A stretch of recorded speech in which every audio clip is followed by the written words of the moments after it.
one of the main points I was making today was from a little bit of history when we were heavily involved in Europe and around European funding.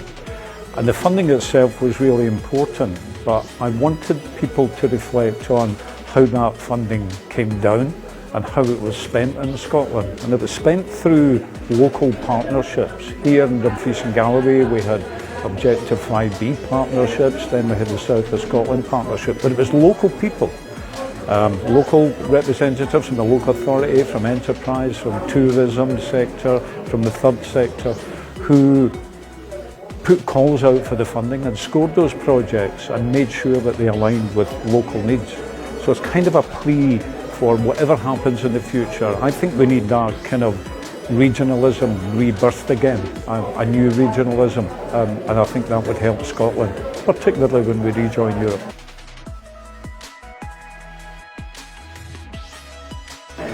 The cultural sector, and by that I mean I suppose the professional cultural sector in Scotland and the UK, has always been very closely involved, or for a long time has been very closely involved with Europe. And I think one of the things that culture does, most of the population participate in one way or another through museums, film, theatre, music, what have you, with culture on a daily basis, almost certainly throughout the year.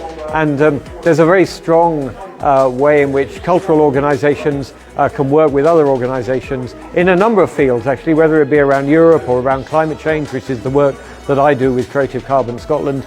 There are many ways in which collaboration across different sectors is really important to bring about change in society.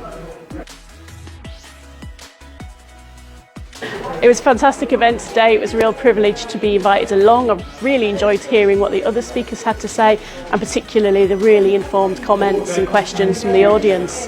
I suppose what I want people to take away from today is to really be vigilant, to keep an eye on the stories that are in the news. If they're challenging legislation, why are they challenging it? If something is, you're told something's arbitrary, go away and look. Go and see what the EU's doing. Far too often I see stories in the media criticising environmental legislation or work in the Scottish Parliament, and all too often it's because actually that bill is keeping us in line with Europe and other people want to pull us away. So keep vigilant, keep looking out for issues in your area where you can see the difference that being out of the EU is making in terms of the environment, and keep raising your voice, keep telling people that you care about this.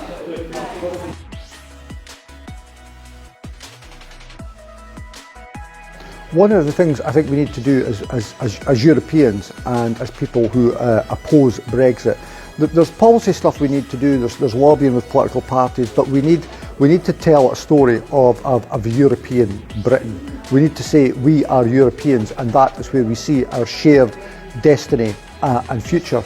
And through that as well, we have to tap into, with that, different versions of the stories and future of Britain and Scotland, because that's what Brexit did. Brexit tapped into this mythical story of a Britain that was swashbuckling and buccaneer and conquering the world and trading with the world, and obviously that's a partial view, but it touched a version of history that lots of us know, and we need to come up with a version of and story and future of Britain that is diametrically opposed to that is open, that is hopeful, that is European, that is cosmopolitan, that is diverse and tolerant.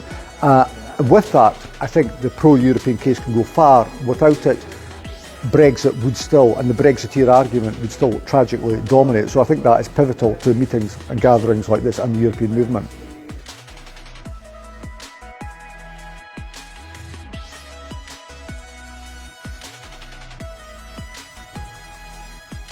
Hello, I'm Jo Goodburn, the Vice Chair of the European Movement in Scotland, and I'm here in Dumfries, where South West Scotland for Europe have organised an excellent event, and I hope you've enjoyed watching some of the clips from our discussions.